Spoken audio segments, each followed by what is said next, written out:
4강의 첫 번째 배열의 정의에 대해서 살펴보도록 하겠습니다.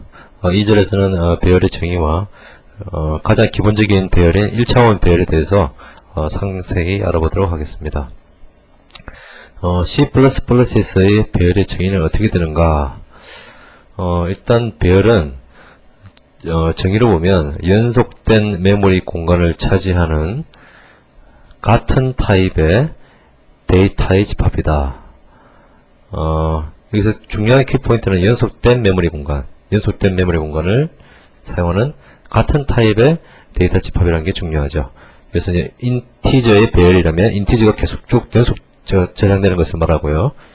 뭐 더블형이면 더블이 연속으로 저장되는 것을 배열이라고 합니다. C++에서의 배열은 정적인 데이터 타입입니다. 정적이라는 것은 크기가 정해지고 나면 크기가 더 이상 이제 바뀌지 않는다는 것인데요. 그런데 그 크기 배열이 이렇게 이만큼이 되어 있다면 이 몇 번째 있는 아이템을 선택할 것인가 이런 걸 인덱스라고 그러는데요. 이 배열의 인덱스 사용은 전적으로 사용자의 책임이다 라는 것입니다. 배열의 인덱스는 0부터 크기 마이너스 1까지 이렇게 사용할 수 있는데요. 예를 들어서 이제 밑에 보면 int형 데이터 타입, 연속적으로 저장되는 데이터 타입이 int형이란 말이죠. int형의 이름은 array, 배열 이름 array, 그리고 크기는 10 이렇게 지정합니다. 요게 설명이 있습니다. 배열의 정의 방법은 데이터형을 먼저 쓰고 배열 이름을 쓰고 배열의 크기를 쓰게 되는데요. 이름은 array이고 크기는 10입니다. 이렇게 됐을 때 이 배열의 각 아이템을 접근하는 방법은 이렇게 이런 연산자를 사용하면 되는데요. 이때 배열의 인덱스는 0부터 시작한다는 겁니다. 그래서 10개면 0부터 9까지가 되겠죠.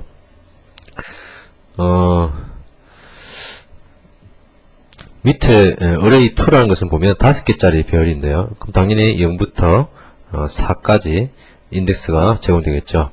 이것이 메모리에 실제로 어떻게 저장되는가를 보면요.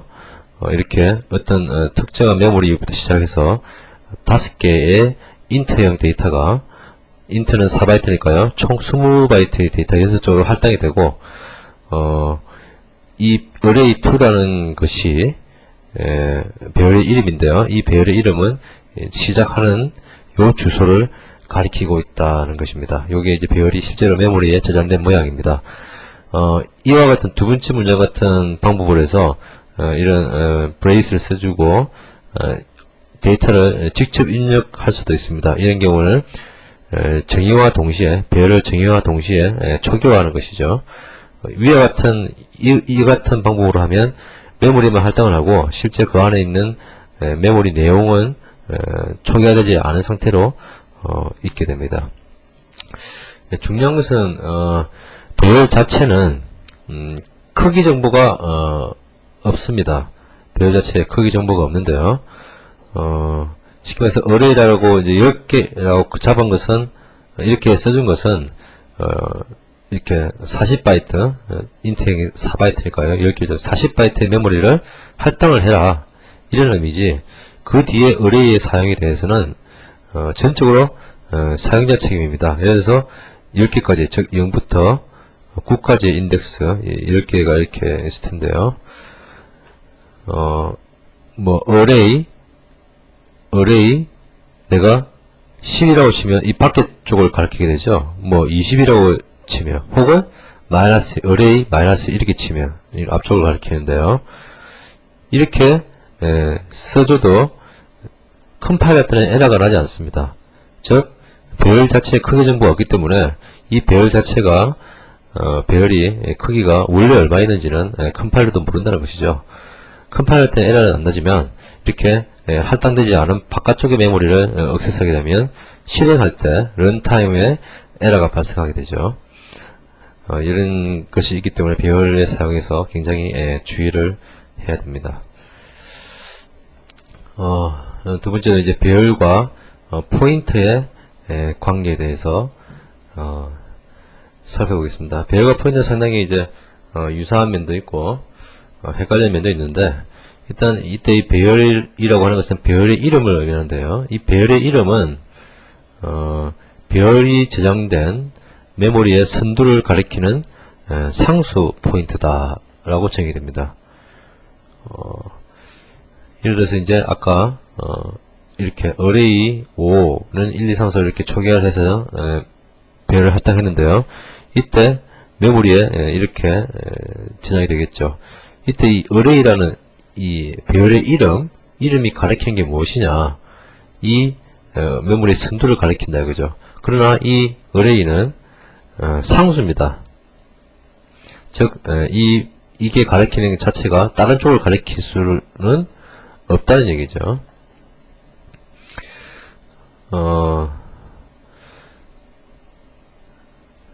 이 소스를 먼저 한번 차이를 한번 볼까요? array가 5개 1, 2, 3, 4를 잡았는데, 먼저 array에다가 array 더하기 1을 해봤다.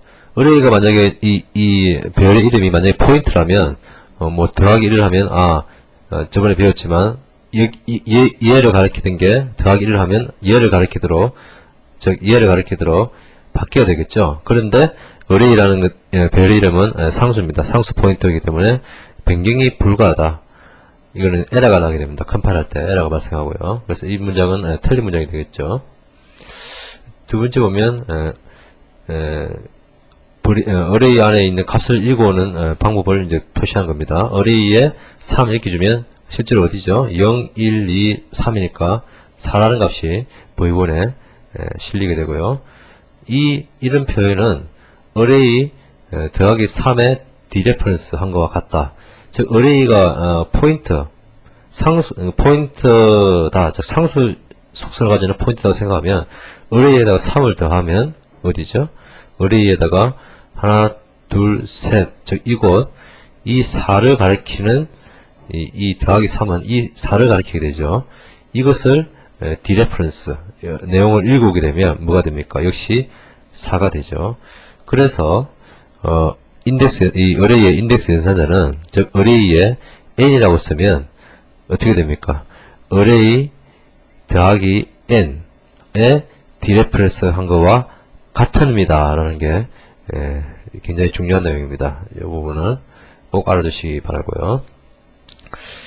그러면 이제 포인터와의 차이를 보기 위해서, 극명한 차이를 보기 위해서 이 array라는 배열의 이름을 int형의 p-array라는 포인트 변수를 하나 만들었습니다. 포인트 변수는 이렇게 4바이트의 공간을 어딘가에 찾아가고 있겠죠. 그리고 이 포인트 변수를 array라고 줬기 때문에 이 array가 가리키는 곳, 얘를 가리키게 됩니다. 그런데 이 p-array는 포인터이기 때문에 더하기 1 이렇게 변할 수가 있죠. 자체가. 그러면 포인트에다가 더하기 1을 하면 그 다음 항목을 가리킨다고 그랬죠. 얘가 int 타입의 포인트이기 때문에 int의 크기만큼 4바이트만큼 전진하니까 이 두 번째 걸 가리키게 됩니다. 그래서 이 문장을 통해서 이건 끊어지고 이렇게 가리키게 됩니다. 그래서 p-array에 3 세 번째를 가져라. 이 포인트는 배열과 섞어 쓸 수 있는데요. 이 공식대로 하면 이 문장과 동일한 문장이죠. 그렇죠? 네, 동일한 문장입니다. 그래서 이 p-array가 가리키는 곳에서부터 하나, 둘, 세 번째 칸을 이동하면 뭘 가리키게 되죠? 5를 가리키게 되죠. 그래서 얘도 5가 되고 얘도 5가 됩니다. 이렇게 해서 array와 포인트의 아주 미묘한 차이에 대해서 살펴봤습니다. 분명히 확실하게 이해를 해두시기 바라고요. 또 하나의 중요한 차이점은 무엇이냐면 사이즈 오브 연산자를 썼을 때 포인트와 array는 상당히 틀린 경우가 나온다는 것입니다. array에 두고 배열 이름을 두고 사이즈 오브 연산자를 주면 이 배열이 실제 차지하는 크기가 리턴 됩니다. 즉 int 타입을 5개를 썼으니까 5 곱하기 4 해서 20이라는 게 리턴이 되고요. p-array를 사이즈 오브를 해보면 어떻게 될까요? p-array를 얘를 가리키다 치더라도 p-array 자체는 아까 봤듯이 4바이트로 할당된 어떤 포인트 변수죠. 이거의 크기이기 때문에 당연히 크기는 4가 됩니다. 이렇게 배열과 포인트, 배열 이름과 포인트는 배열 이름은 상수 속성을 가진다. 그리고 사이즈 오브 연산자를 했을 때 약간 틀린 의미를 가진다. 그리고 array n이라는 표현은 이런 표현으로 이해할 수 있다 라는 것을 알아두시기 바랍니다. 함수에서 함수의 인자로 1차원 배열을 던지고 받을 때 어떻게 하느냐 하는 내용을 살펴보겠습니다. 아까도 말씀드렸듯이 C++에서는 배열은 크기 정보가 원천적으로 없습니다. 그래서 이 함수의 배열 자체만 해서 어떤 함수가 있는데 여기에 인풋으로 배열을 넣어줘야 된다면 이 배열 자체만 던질 수는 없다는 얘기죠. 왜냐하면 배열 자체에는 이 배열의 크기에 대한 정보가 없기 때문에 배열만 던지면 이 함수에서 이 배열의 크기가 얼마인지 알 수가 없죠. 그래서 배열과 더불어서 어떤 알파라는 건 뭐냐면 이 배열의 크기에 관련한 정보가 더 포함되어야 합니다. 그래서 배열의 크기를 나타내는 것은 뭐 그냥 배열의 크기를 따로 지정하는 방법이 있겠죠. 예를 들어서 이제 소스가 있습니다. average라는 함수가 있는데 이것은 이제 평균 값을 내는 것인데요. 어떤 a라는 배열을 받아서 그 배열에 있는 인트형의 배열을 받아서 그 배열의 멤버들을 다 더해서 개수로 나누면 이제 평균이 나오겠죠. 이 소스가 그 역할을 하는데요. 여기서 보면 이제 배열의 인자를 받는 방법이 이렇게 a 크기를 안 써주고 이렇게 모양을 써주는 특이한 모양을 볼 수 있습니다. 아까 말씀드렸듯이 배열은 크기 정보가 없다. 그래서 이렇게 써주면 됩니다. 그리고 크기 정보를 따로 이렇게 넣어줘야겠죠. 이런 함수의 프로토타입은 이렇게도 쓸 수 있습니다. 뭐 크기 정보가 없다면 그냥 포인트를 넘기는 거랑 마찬가지가 아니냐. 그렇죠. 그래서 어떤 인트형의 어떤 메모리 선두를 가리키는 포인터 A 이것을 넘기는 것과 동일하지 않느냐. 그래서 이렇게 써주고 이렇게 써줘도 동일합니다. 그래서 실제로 사용할 쪽에서 보면 array를 정의한 다음에 average를 구할 때 보면 average는 array라고 값을 이게 뭐죠? 네. 배열의 이름이니까 아까 배열의 선두를 가리키는 상수 포인트죠. 얘를 넣어주고 그다음에 크기를 5라는 크기를 넣어줘서 얘가 이제 실행이 됩니다.